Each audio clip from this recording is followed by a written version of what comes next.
Let me tell you a story. So in high school, just before our district cross-country meet, our coach gathered us around and handed us each a note card. Then he told us that he wanted us to visualize our upcoming race. What he wanted us to do is, the night before the race, he wanted us to close our eyes, get real comfortable, and visualize our race. He said to go through every step. Now, we had already seen the course, we knew it pretty well, so this wasn't very difficult. Then he said, when you cross the finish line, look over at the clock and see what time it says, okay? And this is while we're visualizing. This isn't actually in the race, this is just while we're visualizing.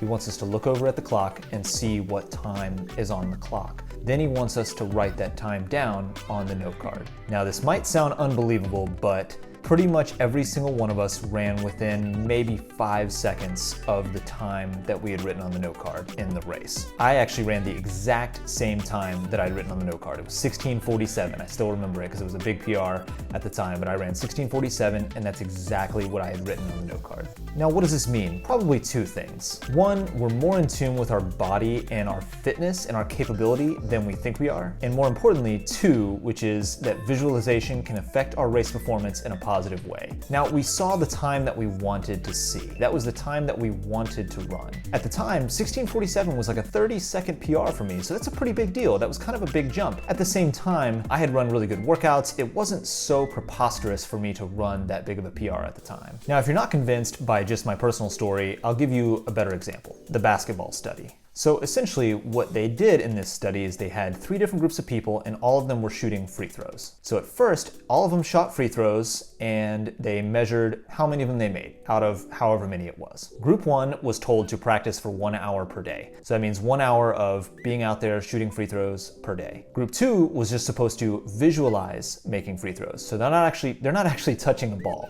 They're just visualizing that they're making free throws. And then group 3 did nothing. So no visualization, no shooting free throws, no touching a ball, nothing. The results? Group 3 that did nothing, they did not improve, obviously. Group 1, which practiced 1 hour a day, they improved 24% on the free throws they had shot before. Now group 2, which only visualized, okay, they did not actually shoot a ball during this time, they improved by 23%. So compare that, that's 24% for the people who actually shot free throws for 1 hour a day, and then 23% for those that just visualized. Now, what does this say for us runners? Of course, we can't just visualize our way to better running times. Free throws are mostly technique-based, whereas running is really, for the most part, fitness-based. But assuming that the fitness actually is there, visualization can make a huge difference in your running performance. So what are the benefits of visualization? One, you can relax the nerves. This is definitely a difficult part of any runner's journey, which is the actual race day. The nerves are working up, your stomach feels like it's in knots, and those nerves really get to you. With visualization, the idea is that you've already done it. So if you're out there about to run a race, the day before, you already ran it. In your mind, you already ran this race. So that helps to relax the nerves a little bit on race day. 2, it'll keep you in check. Makes sure you don't go out too fast because you already visualize yourself going out at the right pace. Keeps you from falling asleep mid-race because, again, you've already visualized yourself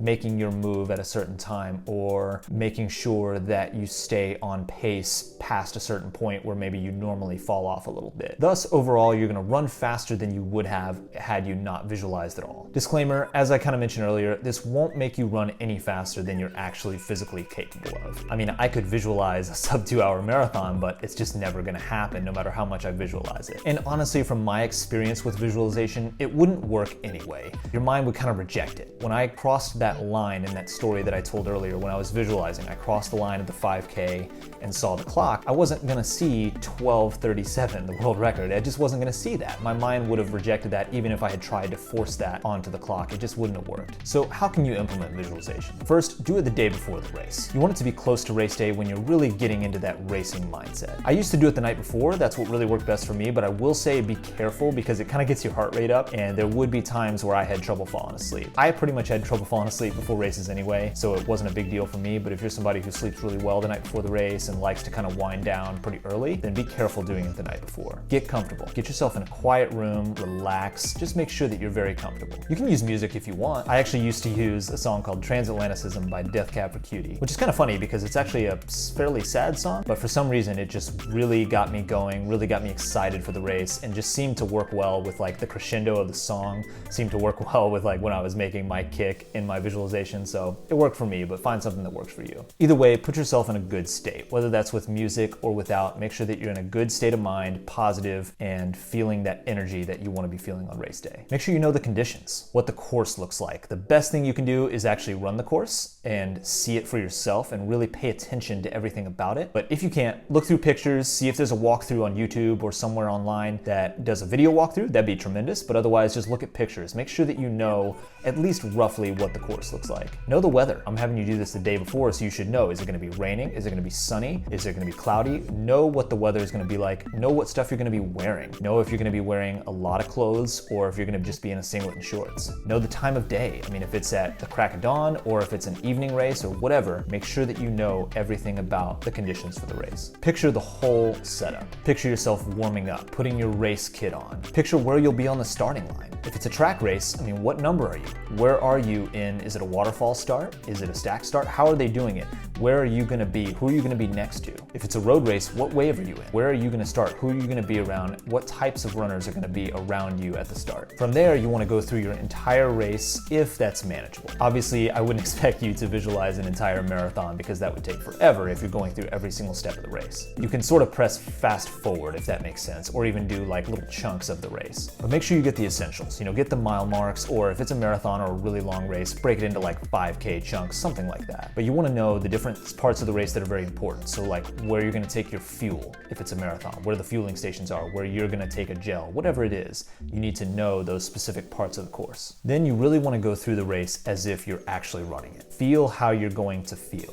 In a 5K, that's probably really fantastic for the first mile. Then a little bit of, oh shit, this is kind of starting to hurt in that second mile. And pretty much flat out that last mile. Just awful, get me to the finish line, let's get this over with. For a marathon, this will be really different. Those first 10 miles are relatively relaxed. 10 to 15 is where it really starts to become an actual race. And then 15 to 20 is where you really have to keep your foot on the throttle to make sure you don't fall asleep. Then of course, the worst 10K of your life. But make sure you know these really important points, like where you want to make a move, or where you want to pick up the pace, where you've started slowing down in the past and you want to make sure that that doesn't happen this time. Know these points and picture them like a movie in your head. You want to see your splits, which means of course you need to have a race plan going in. Then that last 400 of a 5K or that last 5K of a marathon, whatever race you're doing, you need to feel how hard it is. Then remind yourself how much you want to achieve your goal. This is during visualization. You're not actually in any pain, but you want to feel it. You want to think about that lactic acid just going through your body, your legs are just giving out, they feel like jelly. You're breathing as hard as you possibly can, your chest is pounding. You want to feel all of that, and then you want to think about your goal. Think about what it is that you want to achieve. Think about that quote that,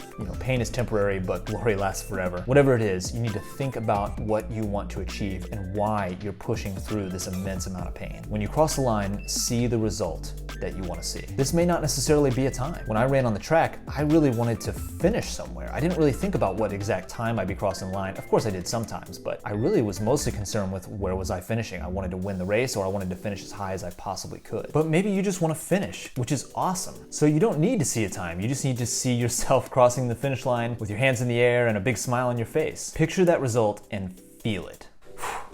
Felt like I was visualizing a huge race just talking about it. And that's what makes visualization so powerful. Your mind and body build that connection so that when the race comes, you've already done it. You've done the rehearsal, now you just gotta walk down the aisle. Use this properly and I guarantee you'll be pleased with the results. You may not run the exact time on the clock that you saw while visualizing or get the exact result that you wanted to get, but again, it can help you calm the nerves, be more relaxed, and feel like you've already been there, done that. If you try it or you've ever tried it before, let me know down in the comments below. I'd love to hear your own experiences with visualization. Talk to you guys later.